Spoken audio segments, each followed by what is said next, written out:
Alright guys, welcome back. In this module, we're going to learn about some other really useful features of JavaScript, for example, randomization and control flow. And I believe in learning through doing. So while we're picking up all of these skills, we're going to be building a love calculator. So this is a bit of a throwback to the 90s. And for those of you guys who are Snapchatting away, then, you might not remember this, but it was a kind of a complicated process where you would put down one person's name, then your crush's name, and then through a process of complicated maths, you would arrive at some random percentage, basically, that dictated how well matched these two people were. So let's try and replicate this using JavaScript code. Now, I hate to break it to you, but it's not really a love calculator. It doesn't actually work. It's essentially a way of generating a random number to satisfy young girls' needs to predict the future. And we can replicate this using code. So JavaScript has a really handy way of generating random numbers. As you can imagine, especially when you're creating things like games, you need a lot of random numbers to be generated. So you can do this using JavaScript by simply writing math.random. And this is a function that generates a random number. And the random number that gets generated is a 16 decimal place number. And it can be any number between 0 and 0.9999999. So essentially, it never reaches 1. And the number that you get out, so in this case n, will be different every single time you run the code. But it will always be between 0 and 0.9 to 16 decimal places. And it never ever reaches 1. Now, this is useful because it allows us to generate up to 1 billion random numbers. So for example, say if I were to say variable n is equal to math.random, and remember we need to use the parentheses to run the function even though it doesn't take an input. Now say that in this case we get 0.3647 etc etc. Now say if we were trying to simulate a dice roll, so we have 6 possibilities. When we roll a dice we get any number between 1 and 6, right? So how do we take this random number that we get from math.random and turn it into a number between 1 and 6? Well, we could first multiply it by 6, so we get 2.188. Next, we take that number and we perform math.floor. So you can see here from our functions knowledge, we know that n in this case is being used as an input to this function floor, which essentially rounds it down to the nearest whole number. In this case, it would be 2. And now we have a number that we can work with and we can give back to the user. So I'm going to open up my snippet inside Chrome and I'm going to create a variable called n that is equal to math.random. And then I'm going to console log whatever the number n might be. So now I'm going to run my code and you can see we get 0.187 and then we get 0.03. 0.147, 0.846. So you can see that they're random numbers between 0 and 1. And it never reaches 1, but it can, in fact, be 0. So it would be 0.0 to 16 decimal places. That is possible with math.random. And we know this because if we head over to the MDN developer docs and we search for math.random, then it tells us that this function creates a floating point number, so a number that has decimal places, and it is a pseudo-random number in the range from 0 inclusive up to, but not including 1, so hence the 0.99999. And then you can use this number to scale to your desired range. So say if we wanted to simulate a dice roll using our code, then we would be able to scale this up if we simply did n equals n multiplied by 6. And if we run the code now, then you can see that we're getting numbers between 0 and 5. Now, it never ever reaches 6. The highest number we got was 5.99, and the lowest was 0.2 something. So remember, if we do math.floor on this, then we will get numbers that are between 0 and 5. And you can run this for as many times as you wish, but it will never show 6. So our range currently is between 0 and 5. So in order to increase it to 1 and 6 to simulate that dice roll, because when we roll a dice, we never get 0. Instead, we get a range between 1 and 6. Then all we need to do is just to add 1 over here. So now we get the range between 1 all the way through to 6, and this is what's called a pseudo random number generator. And the reason why it's pseudo is because a computer is essentially a whole bunch of switches, just a giant box of many, many billions of switches. And depending on whether the switch is on or off, you essentially get 1 or 0. And it's through these ones and zeros it does all of this computing and all of this glorious work. But there's one thing that it's not very good at, and that is being random. Whereas in nature, it's very easy to get randomness. In a computer, because it's a completely deterministic process, it's not very easy to get a true random number. So people have come up with all sorts of ways and mathematical formulas to get this non-random computer to generate what looks like or appears to be, at least statistically, random numbers. Now, if you're interested in learning more about pseudo-random number generators, or what's the difference between random and pseudo-random, then take a look at the resources section of this lesson. There's a link to this video by Khan Academy that's really, really good at explaining this in more detail. So view this as a bit of extra reading or extracurricular work if you want. And if we just review that process, we created a variable called n that is equal to whatever we get back from the math.random function. And we know that math.random gives us a number within the range between 0 to 0.9 to 16 decimal places, so 0.9999999. Now, it can be any number in that range, but it's not very useful to us until we scale it. So we take that number and we multiply it by whatever range we need. So if we need numbers between 1 and 12, then we would multiply it by 12. If we need it as a dice, then we would maybe multiply it by 6, because we want numbers between 1 and 6. So this then changes the range from 0 to 5.99999. And we can now get any number within that range from this code. Now, very rarely will you want to use the random number as a floating point number. So you tend to use math.floor to round that number down to the nearest whole number. And that range then becomes 0 to 5. Now finally, because we want a range for our dice between 1 and 6, then all we need to do is add 1 to our code, and we end up with code that generates random numbers between 1 and 6. So now here's your challenge. As we said, we're going to be building a love calculator. And the way that love calculators work is that you enter two names and it should give you back a percentage between 1 and 100. And that number is supposed to have some sort of meaning. So I want you, as a challenge, to create a love calculator. So it should have two prompts that ask for the names of the two people. And then it should be able to completely ignore that and then calculate a random number that is a percentage. So your random number generator should generate a number between 1 and 100. And finally, you should give this information back to the user in the form of an alert, telling them what is their love score. So pause the video now and see if you can complete this challenge. All right, so let's clear the screen and start from the beginning. So the first thing I'm going to do is I'm going to create two prompts. Now, because we're not actually doing anything with the values that they're giving us, I'm not going to save the data that the user gives us into a variable, because we're not actually going to be using it. It's just there for authenticity's sake. So the next thing is where the real stuff happens, and which is where the randomization comes in. So let's create a variable called love score. And let's create this using math.random. And remember, this will give us a number between 0 and up to, but not including 1. So now, if we wanted this number to be between 1 and 100, we would have to multiply that by 100. So if we console log this as it is, then you can see that we're getting numbers between 0 and 99. And also, they have lots and lots of decimal places after the number. So let's change that. Let's round that number down. So let's say love score equals math.floor, the previous value of love score.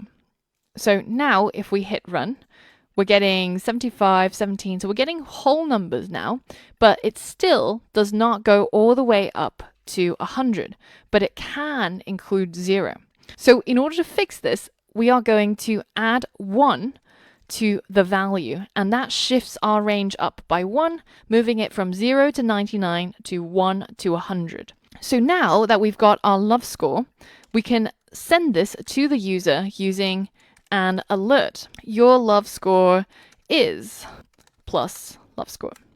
So now if we uncomment our prompt and hit run, then it will say, what is your name?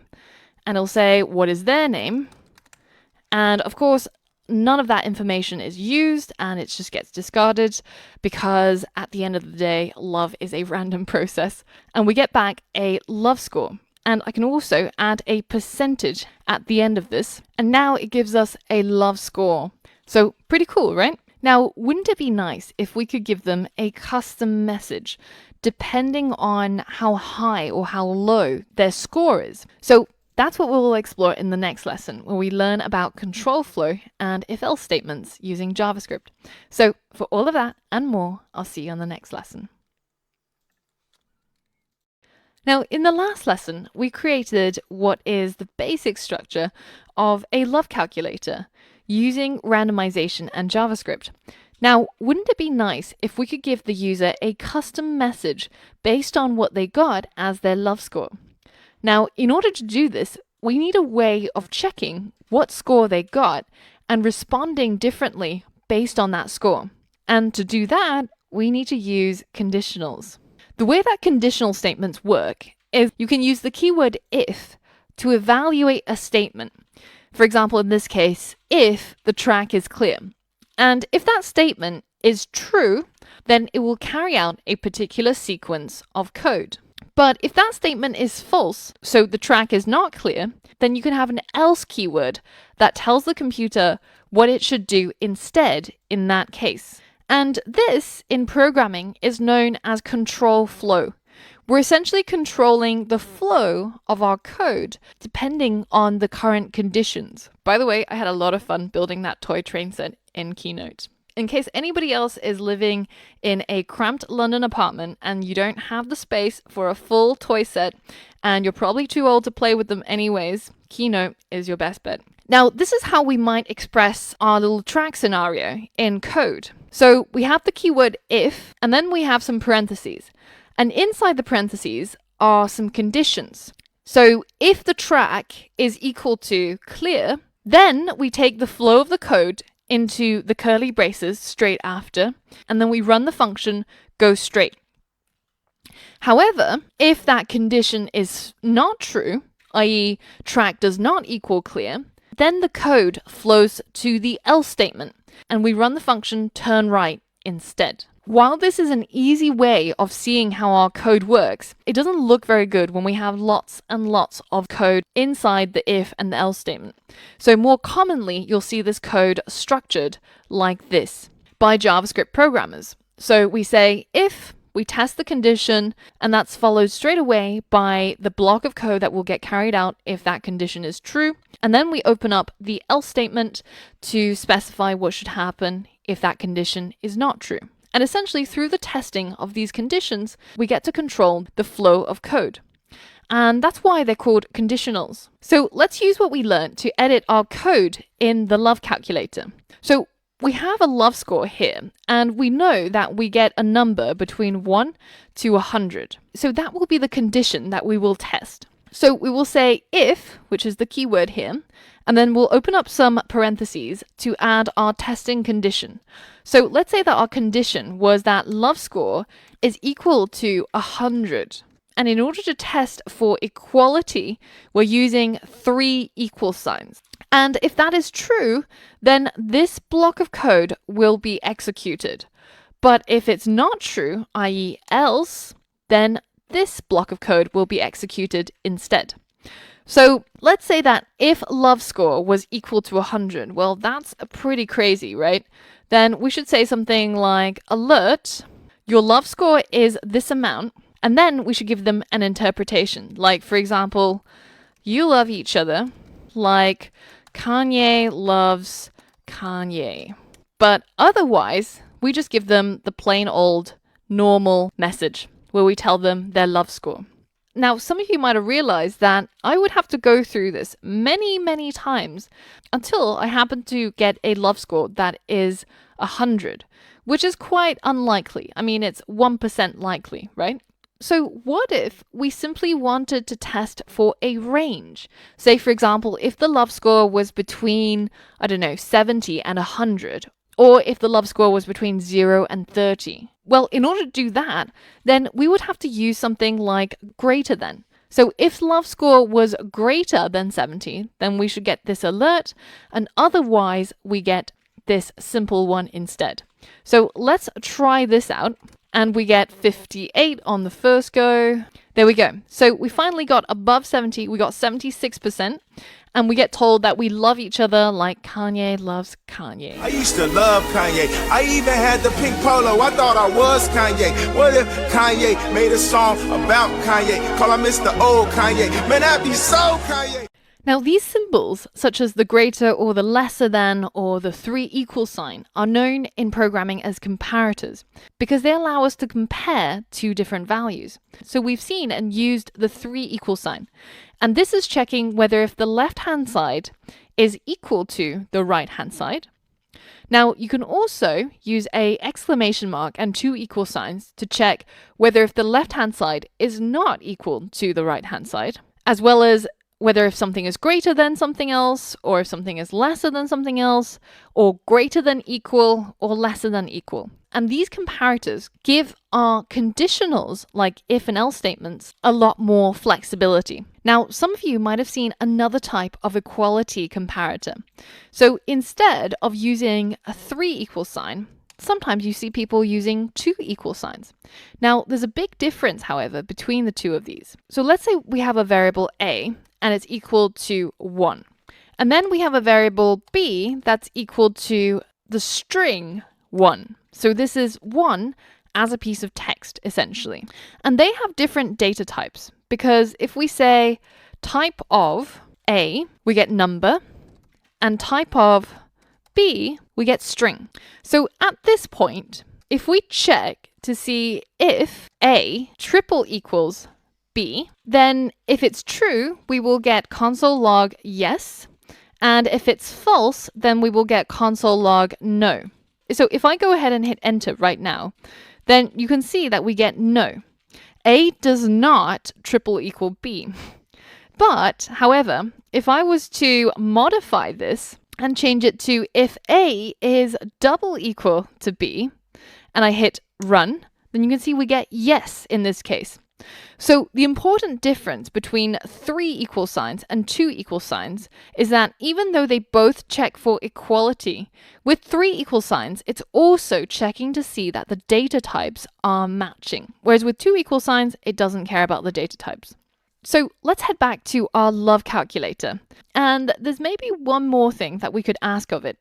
What if we could separate our love score ranges a little bit more finely? So, for example, if we could have a different message for people who got between 1 and 30, then people who got between 30 and 70, and those who were ultra lucky and got between 70 and 100. How would we be able to do that? Well, we would have to learn how to combine different comparators, and we'll tackle that in the next lesson. So that's all from me for today, and I will see you on the next lesson. Now, in the last lesson, we looked at how we can use comparators such as greater than or is equal to in order to send a different alert to people who got love scores above 70 and those who got below 70. Now, what if we could fine-tune that even further?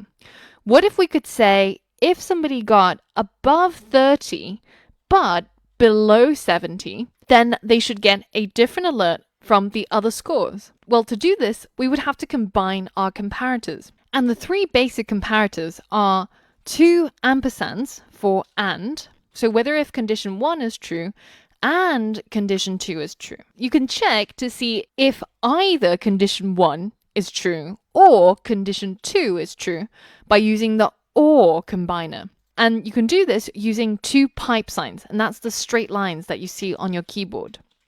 And finally, as we've seen already, the exclamation mark means not, or the opposite of something. So let's take a look at this in practice. So in between the if and else, let's say we added another if statement, and we said if the love score was greater than 30, so this is condition 1, and we combine it using the and, which are two ampersand symbols on the keyboard. And the second condition is love score is less than or equal to 70. So under this condition, we can give people the alert of their love score. If the love score was greater than 70, we tell them that they love each other like Kanye and Kanye. And if they got a really low score, if love score was less than or equal to 30, then we tell them that your love score is this, and we give them a different message. For example, so now when we run our code, depending on what we got as our random number, then it will execute different parts of our code. So say if we got above 70, then we get the Kanye loves Kanye. If we got between 30 and 70, then we just get the simple love score. And if we get below 30, then we get told that you go together like oil and water. So this is achieved by using a bunch of if statements that check whether if different conditions are true at the time when we run the code. And then we use comparators to compare the value of a particular variable against another variable or another value. And finally, we used combo moves like the and in order to check whether if two different conditions are both true at the time of checking. All right, guys, in the next lesson, I've got a leap year coding challenge for you. And this is a really interesting challenge, although it is a little bit challenging, but it's really cool because have you ever wondered what makes a particular year a leap year and what makes another year not a leap year? And it's easy enough to say that every 4 years it's a leap year, but if you just got given a random year and you had to work out if it was a leap year, then there's actually rules that you can follow to figure this out. So the rules are that on every year that is evenly divisible by 4, it's a leap year, except every year that is evenly divisible by 100. So if it's divisible by 4, but it's divisible by 100, then it's not a leap year, unless that year is also evenly divisible by 400. So the rules are a little bit complex, but it might be easier if you look through some of the examples. So for example, if we wanted to figure out whether if year 2000 is a leap year, 2000 divided by 4 divides cleanly 500 with no remainder. So it's a leap year. When we divide 2000 by 100, then it's 20. So it also divides cleanly. So it's actually now not a leap year. But 2000 divided by 400 equals 5 with no remainder. So finally, it actually is a leap year. And you can look through the different examples and also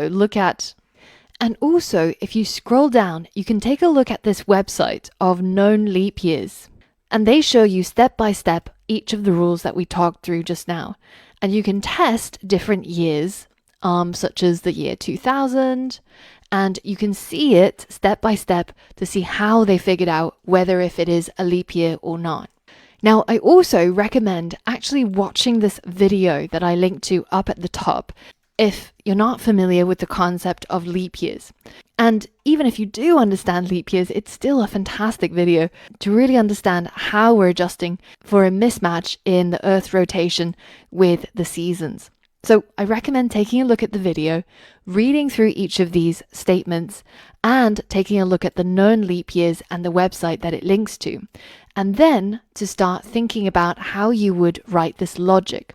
Now, in order to map out the logic, I recommend creating a flowchart of your own on draw.io and to use the flowchart to see how your code should flow. Now, if you want a little bit of extra help, I'm about to reveal the flowchart that I've created. If you want to first try to create your own and see if you get it right, then pause the video now. All right, so let's take a look at the flowchart that I created. If you click on this link in hint number 3, you'll be taken to a page that looks like this. And so if we map out those rules and we click Start, we see, is it clearly divisible by 4? If no, then it's definitely not a leap year. But if it is, then we have to check the next thing. Is it cleanly divisible by 100? No? Well, then it's definitely a leap year. But if it's yes, then we have to check the final thing. Is it cleanly divisible by 400? If yes, then it's a leap year. If no, it's not a leap year. And that flowchart basically translates these 3 lines of logic. Now, if English is not your first language, then I recommend to take a look at the flowchart and also take a look at the rules for leap year in your own language. But once you're happy that you understand what's going on, then it's time to tackle the challenge and write your code. Now, remember, you have to output exactly the words leap year, full stop, or not leap year, full stop, and look at the capitalization and where the spaces and full stops go. That way, when you check solution, it'll actually be able to pass your code if everything is correct. So head over to the next lesson and tackle this challenge now. All right, so let's try to tackle this challenge step by step. Now, if we look at the flowchart, the first question we ask is it cleanly divisible by 4? If no, then it's definitely not a leap year. If yes, then we have to ask more questions. So how would we write this in terms of code? Well, we'd probably use an if statement to check if the year that we're being passed in here is cleanly divisible by 4. And remember that on a previous lesson, which I linked to here, we learned about the modulo operator, which gives you the remainder of a division. So if the year modulo 4 is equal to 0, namely if there is no remainder when you divide the year by 4, well, in that case, then it's likely to be a leap year. But if it's not even divisible by 4, then it's definitely not a leap year. So here we could simply return not leap year. So any year that is not divisible by 4, that is definitely not a leap year. But if it is divisible by 4, we still have to check, is it cleanly divisible by 100? Because if no, then it's definitely a leap year. But if yes, then we have to check further. So the best way to represent that logic is to create another if statement inside this if statement. So it's already divisible by 4, but we have to check whether if it's divisible by 100. So if the year modulo 100 is equal to 0, well, then we have to make some further checks. But if it's not, then it's definitely a leap year. So we can return leap year. Now, finally, we're in the home stretch and we have to ask ourselves the last question. Is it cleanly divisible by 400? If no, then it's not a leap year. If yes, then it is a leap year. So inside this if statement, we're going to ask ourselves one further question. If the year is divisible by 400, and that has no remainder, well, then it's definitely a leap year. And if that's not true, then it's definitely not a leap year. So this is the logic that we saw in the flowchart mapped out with JavaScript code. And going from these words to code is actually quite a big jump. But going via that middle ground, that flowchart, makes it so much easier to actually map out the logic and then converting it into code. So I hope you enjoyed that challenge and you managed to get it right. And at least if you didn't, you saw how you can use flowcharts to simplify and clarify your own idea of the logic. Because at the end of the day, the code is easy, but the logic is the part that you got to get right first. So now if we check our solution, then everything should pass.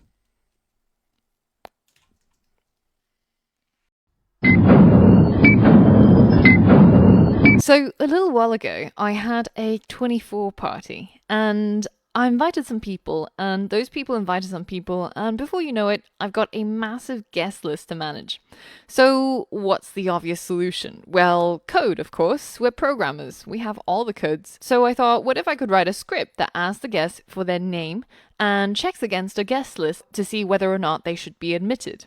Now, the actual implementation was done via Alexa, which is a little bit hairy, but let's see if we can make a basic version of this using JavaScript.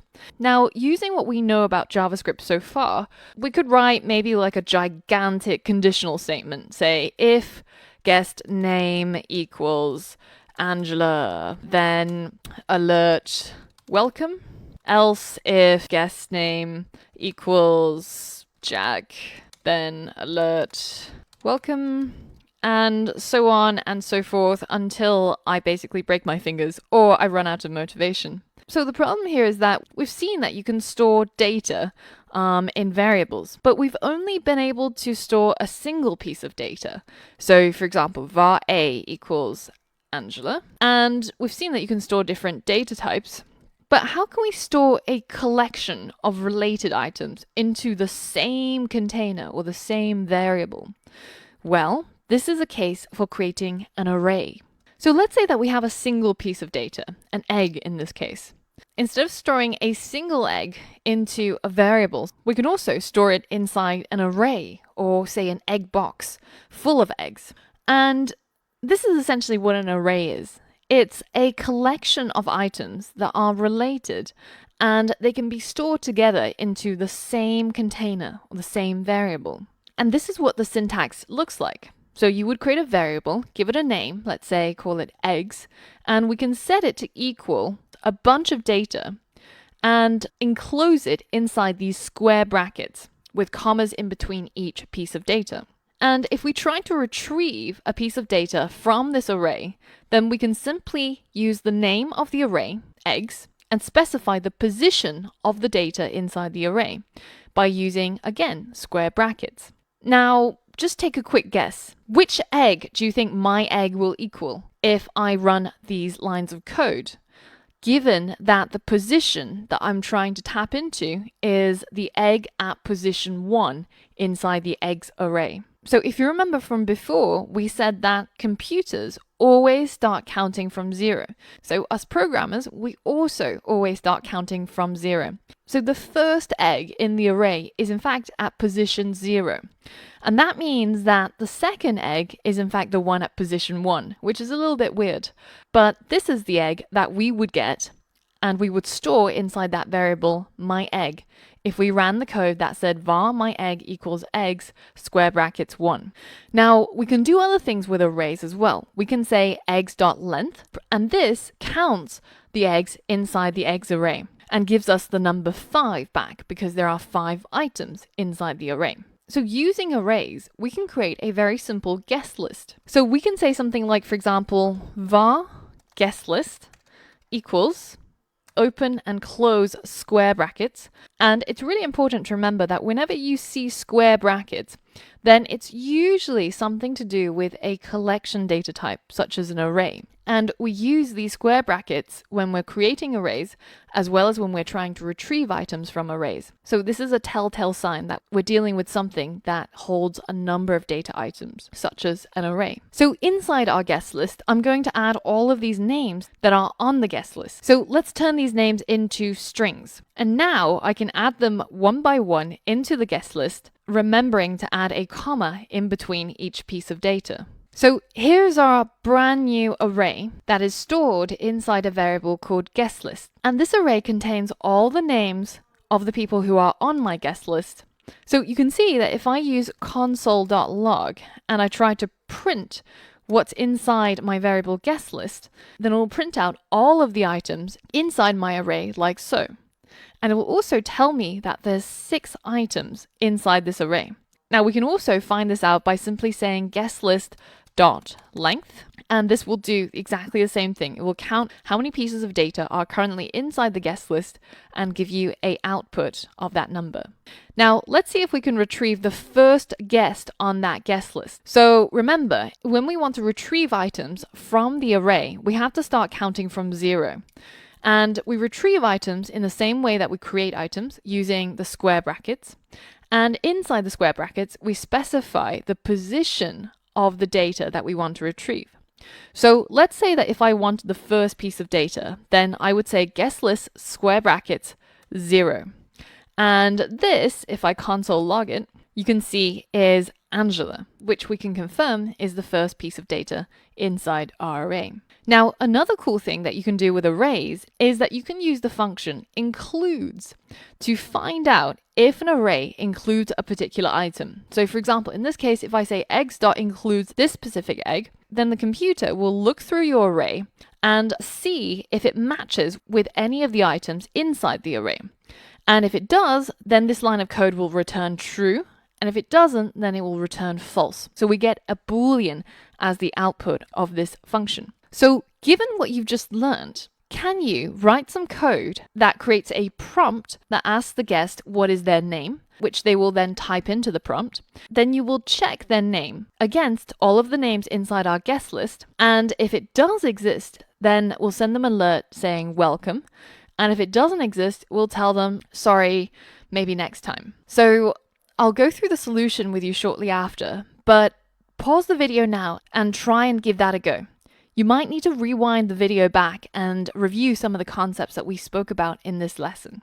All right, so the first thing we're going to do is we're going to create a variable called guest name. And this will be set to equal the response that we get back from the user when we ask them, what is your name? And now we can check to see if the guest list includes the guest name by using that includes function that we spoke about earlier on.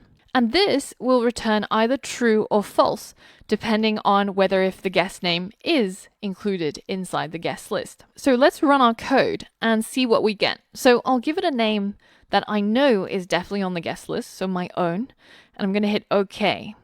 Now that name is going to be stored inside guest name, and our next line of code on line 6 is going to check inside the guest list, is there a piece of data that is equal to the guest name? And we get back true. So in fact, the guest list does include the guest name. But say if we put in some random name or some random characters, then we get false once this line of code is evaluated. So how can we use this to give the user a different alert based on this condition?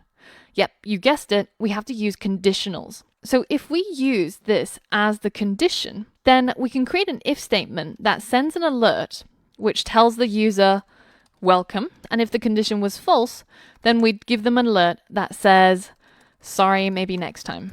So now if we run our code, we can see if I give it a name that it recognizes, it'll give me an alert saying welcome. And if I give it a name that it doesn't recognize, then it'll say, sorry, maybe next time. So that's pretty simple, right? So this is how you can store a collection of data inside an array. And it gives you a lot of functionality without having to write a lot of code. Now, in the next lesson, we're going to explore how you can use arrays on a more intermediate level. But before I leave, here's a question. Why did the programmer quit his job? Because he didn't get a raise.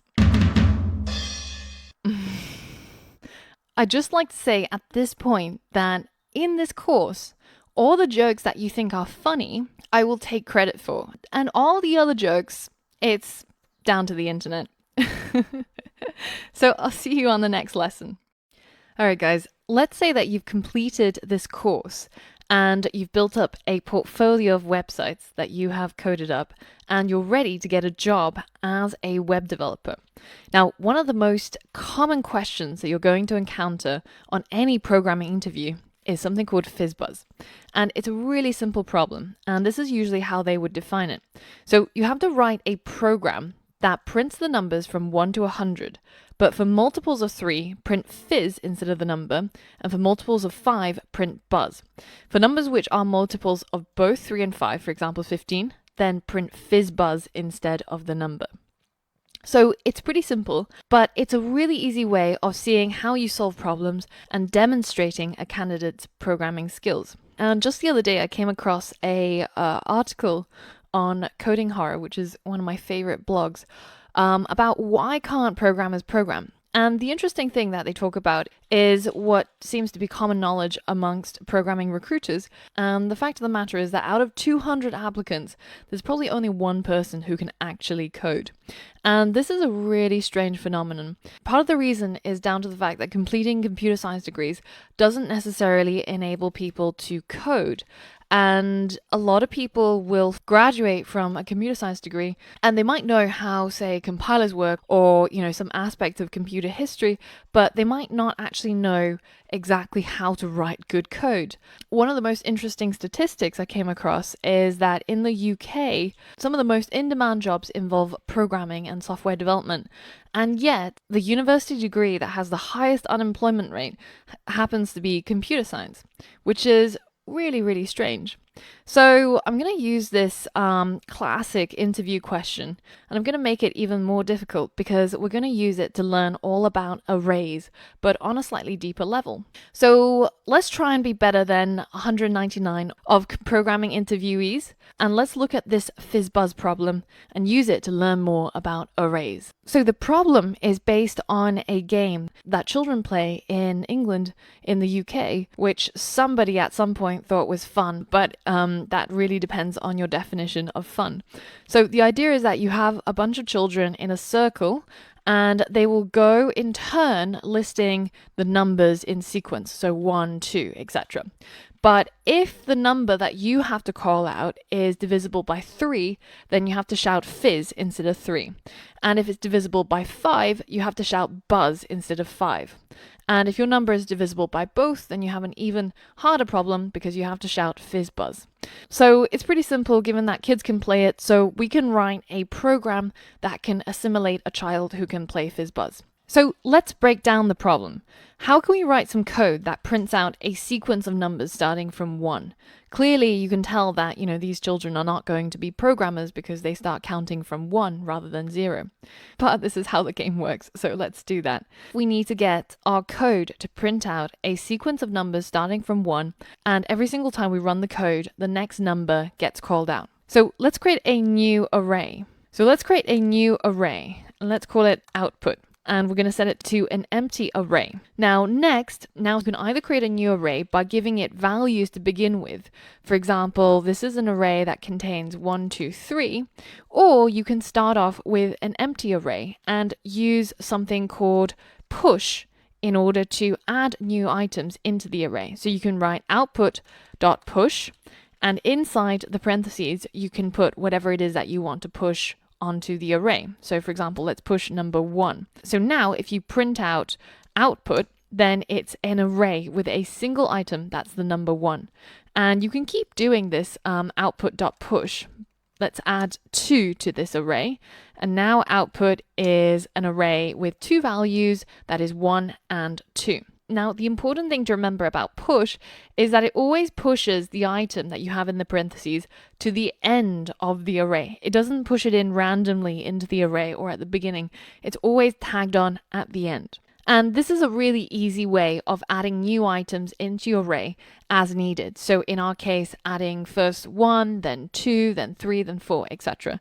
And a related function is something called pop. So you can pop items off your array by using the name of the array .pop.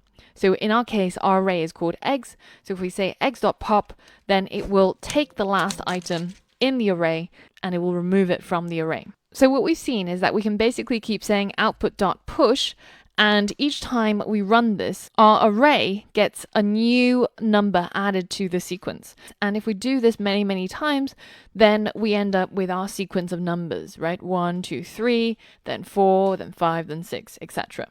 Now, the thing is, we're programmers, and this is a little bit too manual for us. And in life, whenever things get a little bit too tedious, my first thought is I should make a function. Now, that happens on a regular basis, and sometimes I can and sometimes I can't. For example, loading up the washing machine, really tedious. Blow drying long hair is really, really tedious, to the point where I start thinking about making a drone that I could program to dry my hair. It just flies around me and dries my hair. Now, in the future, if you ever come across a picture of me with no hair, then you'll know what happened. So, instead of writing output.push every single time and adding the next number on. Let's create a function instead. So let's go into our snippets inside our index.js, and let's create our output array here, and let's set it to an empty array. Now next I'm going to create a function called fizzbuzz, and this is going to have a console log in it so that it will print out the value of the output every single time it's run. Okay, so far our function does absolutely nothing. Now here's the challenge. I want you to complete this code so that every single time you run the function fizzbuzz, it will add the next number in the sequence to the array called output. So write your code here, and once you've succeeded, you should be able to call the function fizzbuzz, and it will print out the array, and every single time you run this code, it will add the next number in the sequence. So you can do something like this, where every time you call fizzbuzz, it will keep going and adding new numbers into the array and printing it out into the console. So you'll need to think back about what we learned in this lesson about push and pop, and also think about how you can keep track of those numbers and figuring out how you can add it to the array. So pause the video now and see if you can complete this challenge. All right, so how did that go? Well, the first problem we have is we need to add a number that increases by 1 every single time we run the function. So we need a variable to keep track of that number. So let's create a container, or a variable rather, called count, and let's set it to equal 1 in the beginning. Now what we can do is we can use our output.push in order to push the value of count onto the end of our array that's called output. So at this point, if we run our code, the output array gets created as an empty array. And once we run this function fizzbuzz, then 1 will get added to the output array. So we will end up with an array with a single value that's just the number 1, because that's what we pushed onto it. But at the moment, no matter how many times I run this, it will keep adding 1 to the end of the array, which is not quite what we want. We want to increase the sequence of numbers. So in order to do that, we have to increment count. And you might remember from previous lessons, we'll have to do that by saying count equals count plus 1, or more simply, we can just write count plus plus. So now if we run this snippet, and I clear my console, and let's run fizzbuzz, you can see that each time I run this function, it will add the next number in the sequence to our array. So that is one of the solutions to this challenge. Now, what about the next step? How do we get our code to, instead of putting 3 into our array, put the word fizz? And instead of putting 5, we want it to write buzz. Well, remember previously we learned about something called the modulo. And this allows us to check what the remainder is. So, for example, if we said 12 modulo 2, then it will divide 12 by 2, and it will print out the remainder, which is 0, because 12 is fully divisible by 2. 12 divided by 2 equals 6, and there is no remainder. Whereas something like 12 modulo 5, then you will get a remainder. So 5 goes into 12 twice, which gets us up to 10, and then there's a remainder of 2. So a common way that programmers use the modulo is to check whether if a number is fully divisible by another number. So we can use the same concept in our code in order to check to see if the current value of count is divisible by 3. And when it is, then instead of pushing count, we're going to push fizz into our output array. Now, if count is divisible by 5, then we're going to push buzz into our output array instead of the number 5. And similarly for the case of fizzbuzz, when the number is both divisible by 3 and 5. Now here's the challenge. You should be able to call the function fizzbuzz in the console, and every time you do so, it will push the word fizz into the array instead of the number that was divisible by 3, and it will add the word buzz into the array instead of the number that's divisible by 5. And if a number is divisible by both 3 and 5, then it will add the word fizzbuzz into your array. And you can keep going, calling fizzbuzz each time to get the next value pushed onto the array. So using what you've learned about arrays and some of the things that we've learned in previous lessons, pause the video now and see if you can complete this challenge. All right, so let's break down this problem. The first thing that we need to do is to check if the value of count is divisible by 3. So to do that, we can use the if statement. So we can say if count modulo 3, so the remainder of count divided by 3 is equal to 0, then in that case, count is divisible by 3. And instead of pushing count into the output, we should push the word fizz. But otherwise, or else, then we should push count, which is the number. And then we increase count by 1 and we print out the value of output. So now let's run our snippet and call fizzbuzz. So we start off with 1, 2, and then we get fizz because 3 is divisible by 3. 4, 5, 6. 6 is divisible by 3, so we also get fizz. So our code is working. All right, so now let's address the next problem, buzz. How do we take into account when our number is divisible by 5 that it should print buzz?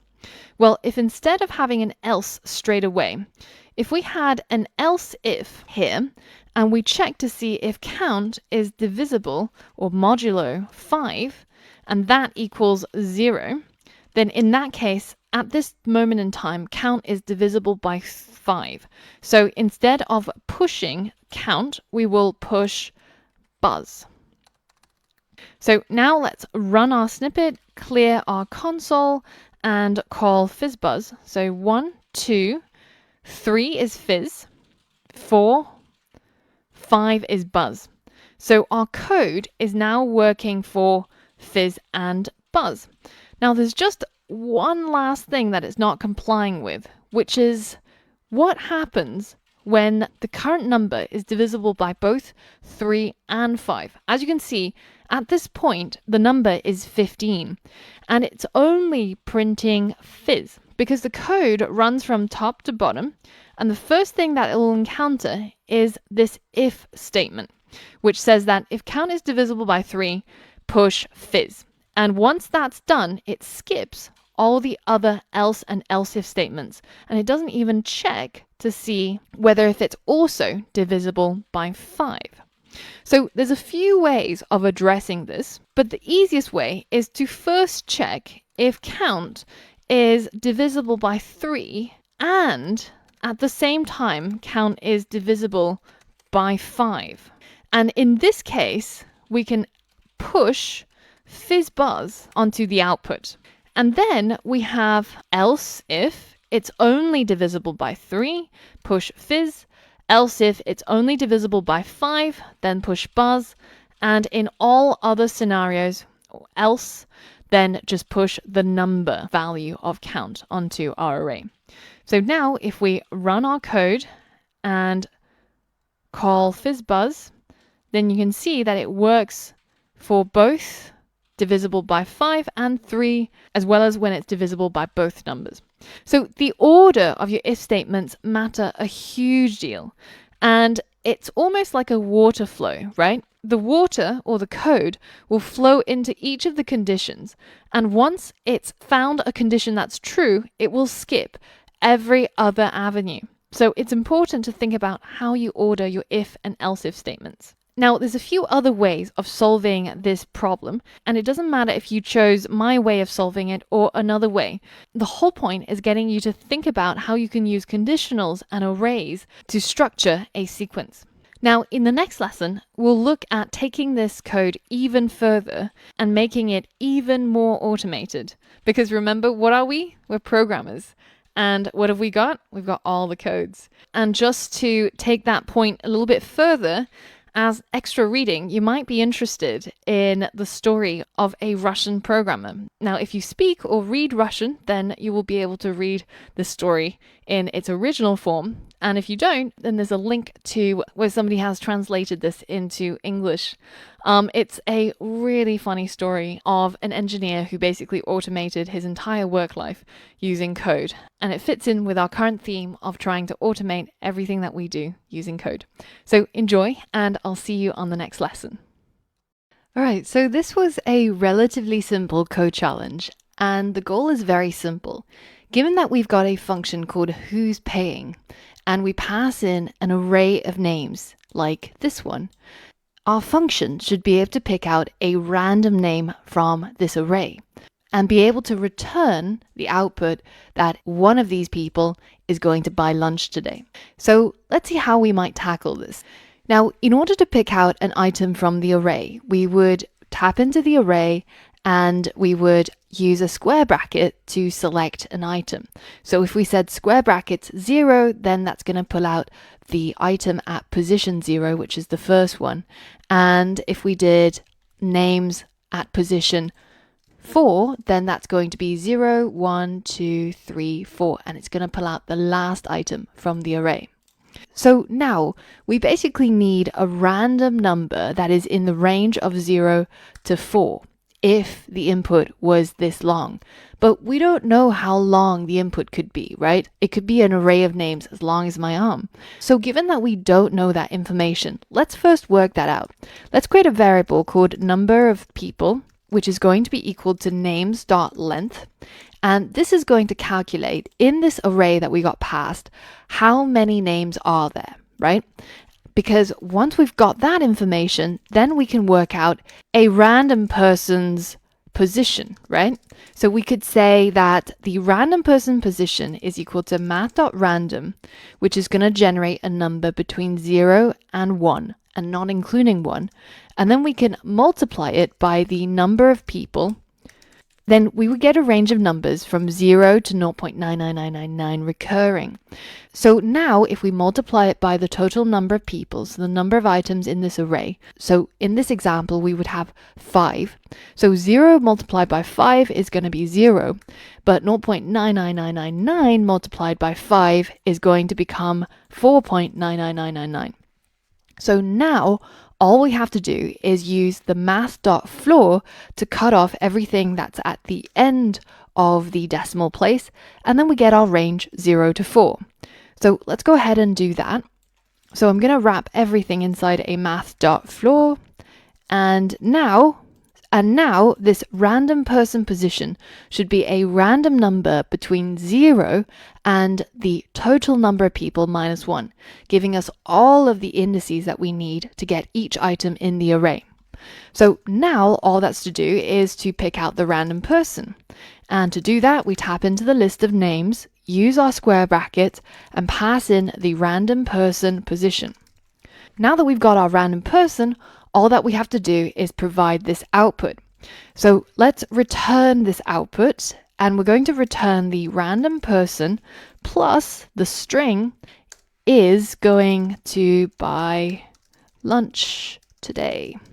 Exclamation mark. Now remember to add the space between the random person's name and the rest of the sentence.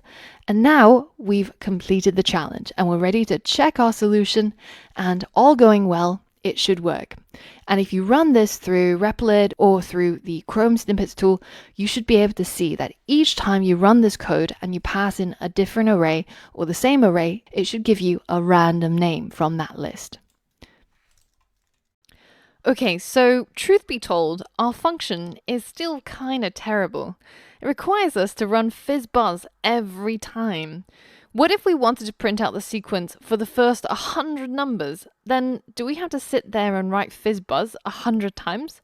No, of course not. We're programmers, remember? What if we can get the computer to run our code 100 times by itself? Well, this is where loops come in. And the simplest type of loop are what are called while loops. And the way that while loops work is that in between the parentheses, there is a statement. And while that statement is true, then the code inside the curly braces will run again and again and again and again until that statement is no longer true. So let's take a look at this example. We create a variable called I and we set it to equal 1. So at this point, I is equal to 1, and this is stored inside the computer's memory. So that's the gray area, something that we don't get to see, but the computer is holding that data for us. So I currently equals 1. Now the code goes to the while loop, and it will evaluate the statement in between the parentheses. So is I currently less than 2? Well, 1 is definitely less than 2, so this is true. And if the statement is true, then that means that the computer will execute the code in between the curly braces, which currently just tells it to console log the value of I, which of course, as we know, is equal to 1. Now, the next line of code inside this while loop increments I, and so I is now equal to 2. So now, after this loop is completed, then the code jumps back to the beginning of the while loop and it evaluates that condition again. So is I still less than 2? Well, 2 is not less than 2. 2 is equal to 2, right? So this is now false. And that means that this while loop will stop and it will skip the loop and go to the next line of code below. So this is how a while loop works. So if we wanted to modify our fizzbuzz function in order to get it to run automatically using the while loop, then we can simply add a while loop here. And the condition that we're going to check is while count is less than or equal to 100. Then we will carry out the if checks every single time.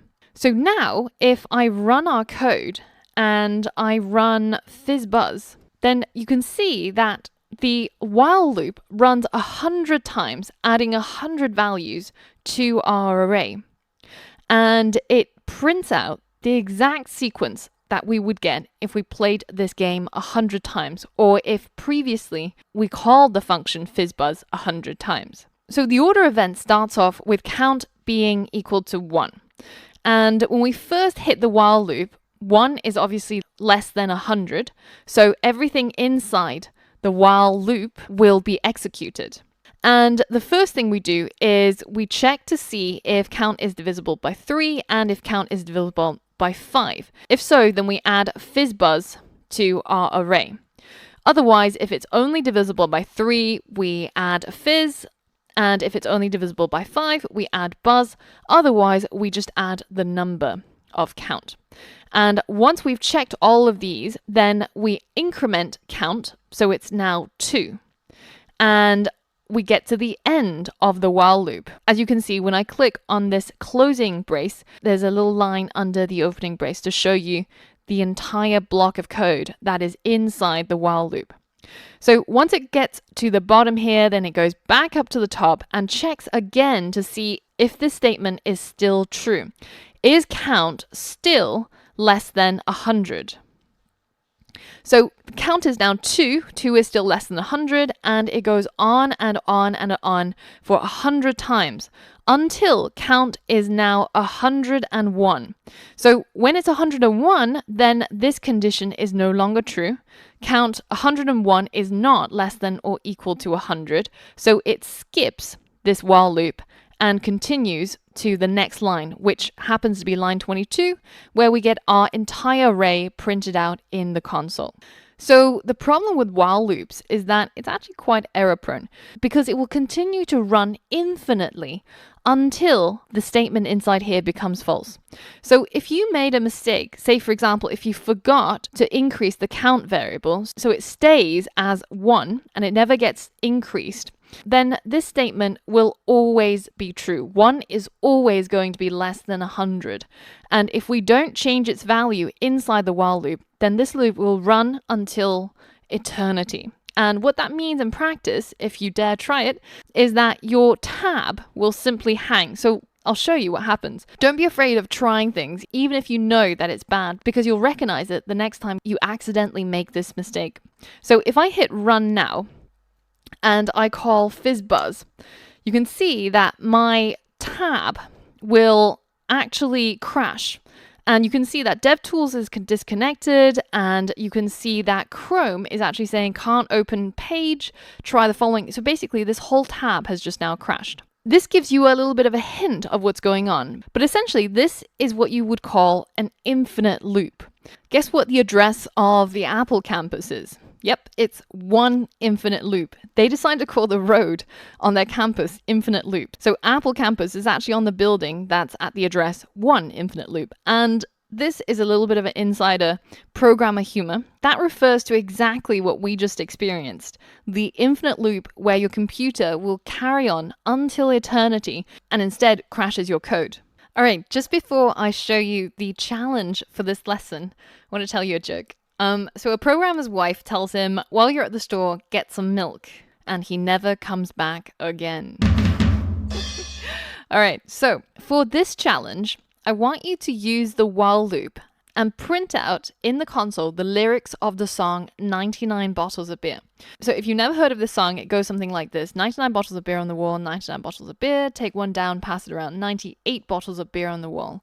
And you can see that the number goes down and down and down until finally we get to no more bottles of beer on the wall, no more bottles of beer. Go to the store and buy some more 99 bottles of beer on the wall. So you can see that this is a repeated pattern where in each line the number decreases by 1. So this is a perfect opportunity to practice what you have just learned using the while loop. So I want you to create a function inside Chrome snippets, and you can call it anything you want. For example, I've called mine beer, and I want you to be able to call it inside the console. And when you do, it should print out all of the lyrics of 99 bottles of beer on the wall. Now, I hope that you're not going to spend your time writing it out a single console log at a time, but instead you'll use the while loop to do this for you. So pause the video now and try and give this challenge a go. I'll see you on the next lesson where we go through the solution. Now, another way that we could have completed the challenge is by using a for loop. Now, a for loop works similarly to a while loop, but instead of testing a condition, we're specifying the number of times that we want the loop to run. And the syntax looks something like this. So we have the keyword for, and then a set of parentheses. And the first statement in the parentheses, we're defining a starting point for the for loop. So in this case, we're starting at 0. The next step, we're defining the end point. So we're ending when I is less than 2. And the last thing we have to tell the for loop is what is the change? Which direction are we changing I? Is I increasing by 1 each time? Or you can increase it by 2 or 3, or you can even decrease I every single time. So if we take a look back at the while loop that we should now be familiar with, you can see that the for loop is essentially just a reshuffling of all the elements of the while loop. So we're changing the while keyword to the for keyword, and then the var creation goes into the parentheses, defining the starting point. So we're starting from 1. Then the next thing inside the parentheses is the ending point of the for loop. So we'll end once I is less than 2. And finally, if we're using the while loop, we have to include the code that changes I inside the while loop. Now it's integrated into the declaration for the for loop, so that when we create the for loop, we already define the starting point, the ending point, how much I is going to change, and the code that should be carried out every single time the loop runs. So as you can see, the for loop is essentially what we would call in programming syntactic sugar. It just sweetens up the syntax and makes it a little bit easier for developers and programmers to write. So let's take a look at this for loop in action. So in our case, we've got a for loop where we start off with variable I that's equal to 1. And we're ending when I is less than 2, and we're incrementing I by 1 each time. And inside the for loop, we're simply logging the value of I. So once we get to this line, the computer will run this code and create a variable I, and it will set it to equal 1. That's the beginning value. The next step is it reaches the second part of the for loop, where it checks to see whether if the current value of I is less than 2. And 1 is in fact less than 2. So it proceeds to run the code inside the for loop, so inside those curly braces. And in this case, it console logs the value of I, which currently we know to be equal to 1. Now, once it's gotten to the end of the for loop, this is the point where the third value in that for loop is carried out. So in this case, I is incremented by 1. So I is now equal to 2. And it's really important that you know when this happens. This happens exactly at the point where the closing curly braces, so where the arrow is pointing right now. And now the code loops back to run the for loop again. And the first thing it does is it checks whether if it should continue running the loop. So currently I is equal to 2. 2 is not less than 2. So the conditions are not met. And the code exits the for loop and instead goes to the next line. So if we take a look at the code for our function fizzbuzz, this is how it looks at the moment using the while loop. Now, if we wanted to use the for loop instead, then we can change the keyword from while to for, and inside the parentheses, we first declare the variable that we're going to use to count. So we can cut that from there and paste it here instead. So now, inside the for loop, we're creating a counter called count, starting point from 1 and ends at 100. The next thing that we have to add is how are we going to change the counter? And in this case, we're actually changing it by increasing it by 1 each time. Now, of course, you can decrease it by 1 each time as well. So you could say count minus minus. And this would work, say, for example, if you're counting down from 100 to 1. So then you would have the opposite code where count starts off being 100 and it decreases by 1 each time until it is no longer greater than 1. So the for loop is really flexible like that and allows you to count in any direction and increase your count by 2 or by 3 or by any number you wish, really. And now if I run my code and I call the function fizzbuzz, you can see that it does exactly the same thing as we had with the while loop, but it's less wordy, more concise. And this is the format that most programmers will prefer for a use case like this. Now, a lot of students wonder, in which cases do I use the while loop and in which cases should I use the for loop? Keep in mind that while is essentially checking for a state. So it's while something is true. So that can be while player 1 is alive. And essentially, you want to repeatedly run an instruction while the program is in a certain state. But for the for loop, you're essentially trying to iterate. You're trying to run a piece of code many, many times, and you're going to use the for loop to define how many times. So with practice, you'll find that you'll gravitate towards one or the other type of loops while you're writing code with different purposes. So in the next lesson, I've got yet another challenge for you, and you can see the last challenge in the modules as somewhat of a boss level. It's probably going to be the hardest, but the most interesting also. So it's an interactive challenge, complete with code checking. So once you're ready, head over to the next lesson and complete the challenge. Now, in the next lesson, I've got another coding challenge for you. And the idea of the coding challenge is for you to be able to replicate the Fibonacci sequence. So the Fibonacci sequence is very simple. Essentially, let's say that the first 2 digits start with 0 and 1.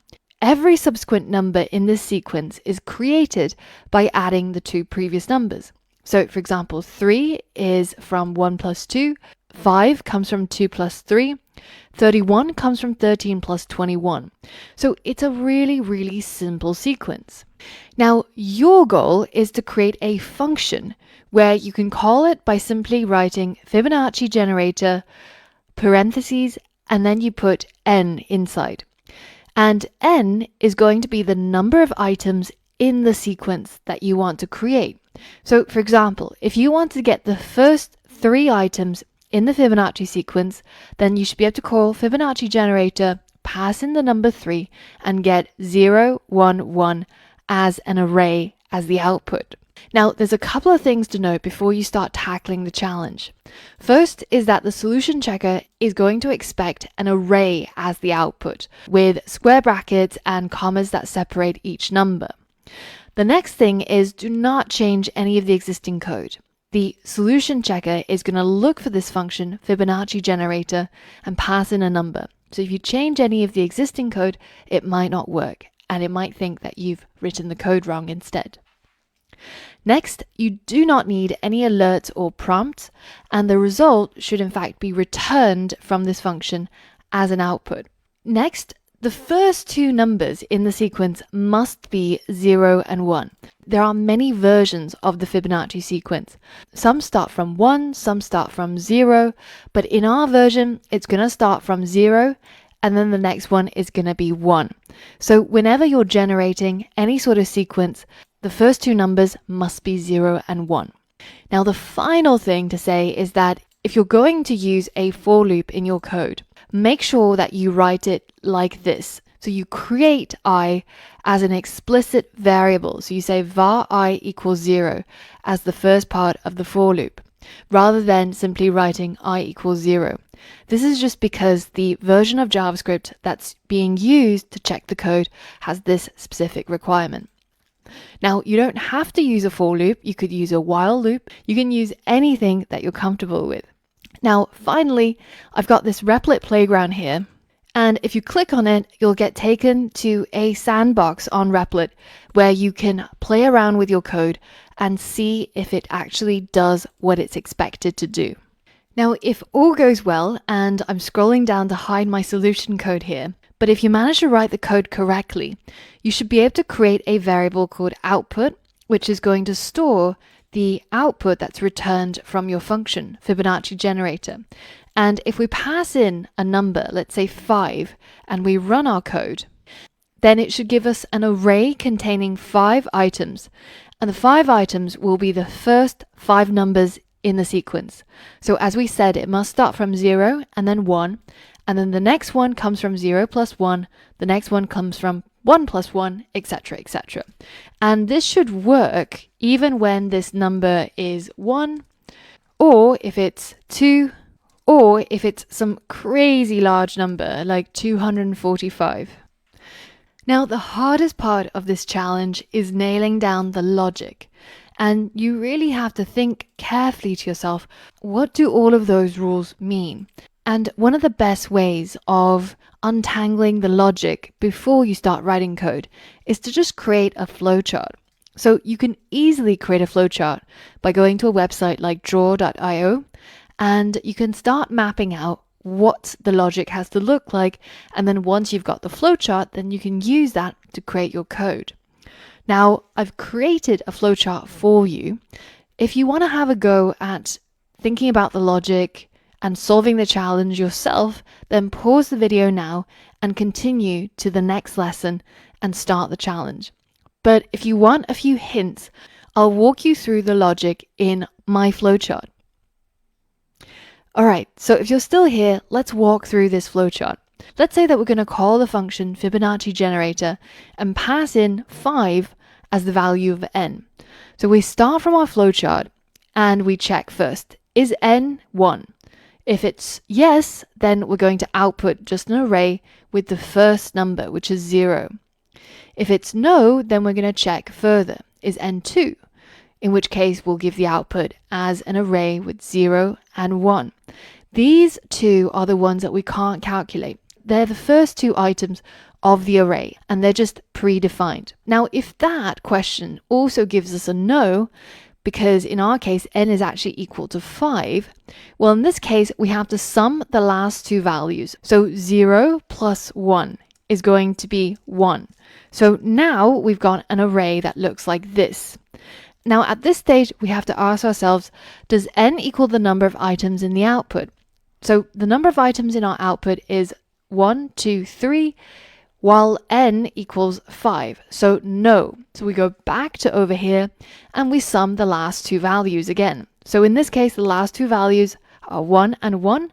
So we now get 2. And then we continue this circle of logic until we get to the point where we have the same number of items in our array, 5, as the number n, 5.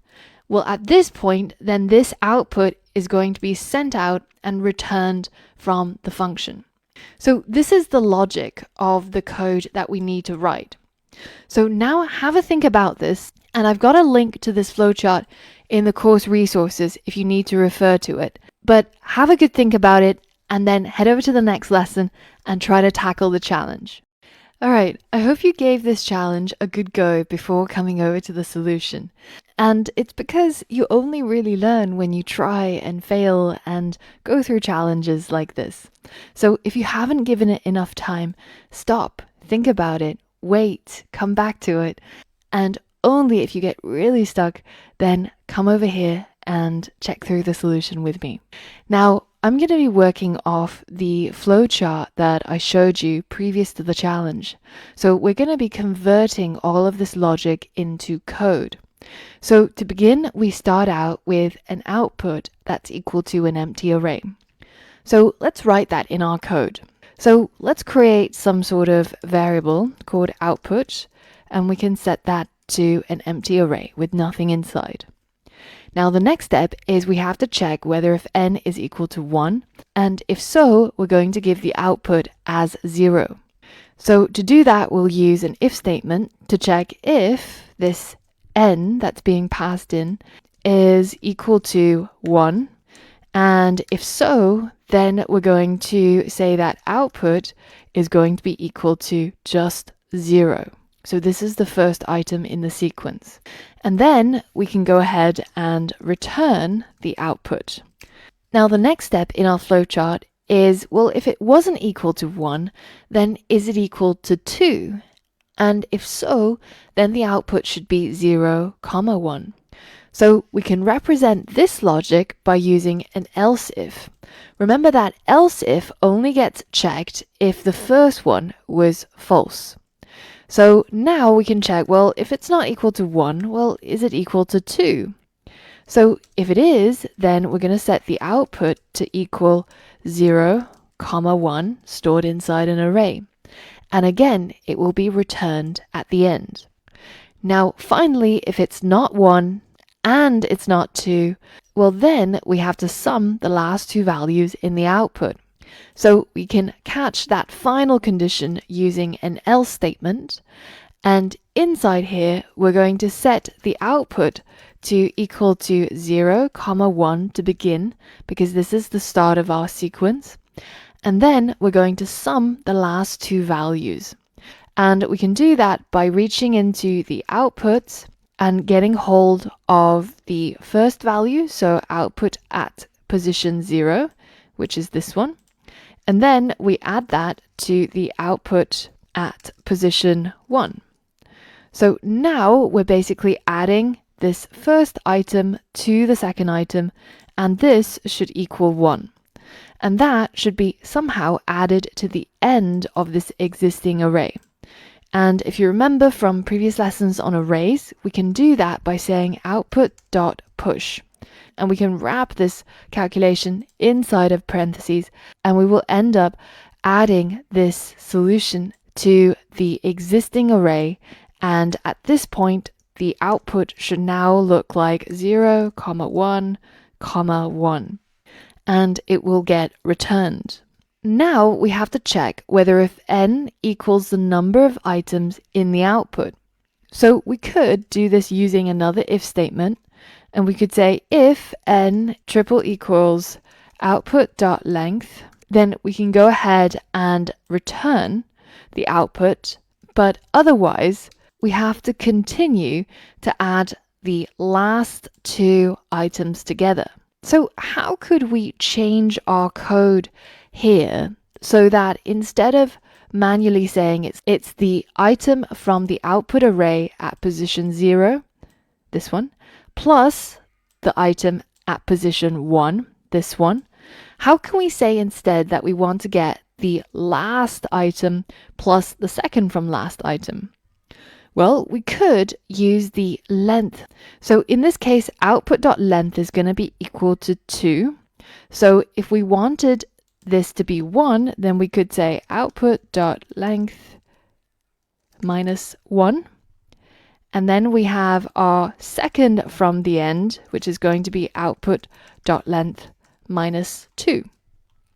So this still works exactly the same, but now this line of code can work no matter the size of our array. Because even if it was this long, output.length at this point is going to be equal to 4. So 4 minus 1 is going to be 3. So this becomes 3. And if we look at the item at position 3 in our array, it's 0, 1, 2, 3. So it's this last item. And minus 2 makes it 2, and 0, 1, 2 becomes the second from last item. So we're adding 1 plus 2 here. So this line of code now makes it dynamic. And we could now use it inside our else statement. But notice how these two lines of code are now repeating. And also, when we get to the end of the else statement, we have no way of going back to the beginning to check if the n is equal to output length again, like what is required here. Given how much this looks like a circle, it should remind you that we need to use a loop. So instead of writing all of this, we could just simply create a loop. And the type of loop that I'm going to create in this case is a for loop. So I'm going to say, let's create a variable inside the for loop that's set to equal 2, so the existing number of items in our output. And then we're going to use a semicolon and say that while I is less than n, the total number of items we need in our output, continue to increase I by 1. And every single time, what you want to do is to do this. To get the last item from the output, to get the second from the last item from the output, add them together, and then push it onto our array. And finally, return the output. So now let's take our Fibonacci generator and then paste it into our Replit playground. And now let's go ahead and try to run our code by calling the Fibonacci generator. And let's just start off with something quite simple. Let's start with n equals 1. Now if I hit run, in the output I get 0. If I change this to 2, in the output I get 0, 1. And if I change this to 5, in the output I get a 5-item sequence in an array. So now that we've confirmed that our code works, let's go ahead and click Check Solution to see if we got it right. Brilliant, so now we've passed this challenge. How did you get on with this challenge? Did you struggle with maybe using some of the array methods? Or did you remember to use a loop so that it goes around and does the same action repeatedly? Now remember that there's many ways of solving this challenge. You could have used a while loop, you could have done something fancy instead of using many ifs and else ifs. There's a lot of ways, but as long as your output satisfies the criteria that we set out in the challenge, then it doesn't matter which way you chose. In fact, at this stage, as long as your solution makes sense to you, then that will be the perfect solution. Hey there, you've completed yet another module. And that last one had a really difficult challenge. So if you managed to get through this far, then you really do deserve a pat on the back. Now, I want to share with you one of the things that I've noticed amongst students that I've taught in person. And it usually happens just about this kind of time where you are right now. And the thing is, you start feeling like, well, you know, when I'm watching the tutorials, everything makes perfect sense. Like, I totally get it. But when I have to do something myself, like in the challenge, all of a sudden, it's like I've learned nothing at all. It's like I can't do it. So what's actually going on there? Well, you know, one of the biggest problems is that when we're just watching things and we're sort of following along with it, it's very easy to think, yeah, I get that, that's fine. But when you actually have to do something yourself, when you actually have to put it into practice to solve a challenge or to build your own project, then all of a sudden you're using completely different skills, right? And you have to be able to conjure up how to do things and pull it out of your brain, which is very different from just absorbing things in. So one of the ways of combating this is to constantly do the pulling out, the retrieving of information, the retrieving of your skill. Try to practice as much as you can. Try to look up exercises around the internet, or try to make up questions for yourself, quizzes for yourself. Test yourself on variations of what you've done in the tutorials. Or even better, anticipate what the tutorial is about to do and then just do it beforehand. Pause the video before I actually show you how to do something. Once you know what needs to be done, see if you can do it yourself. That is fundamentally different from actually just listening to me, because we can all sit and listen to lectures all day long, but if we're not focused, if we're not using the skills we're learning, then it's as if we haven't learned at all. So if you do more of this, I promise things will become more within your reach, and you will feel like you have a better grasp of the skills than if you had just sat and listened without trying it out. So have a go of that and keep going in the course. You're getting really, really far, and I'm really, really proud of what you're able to do now.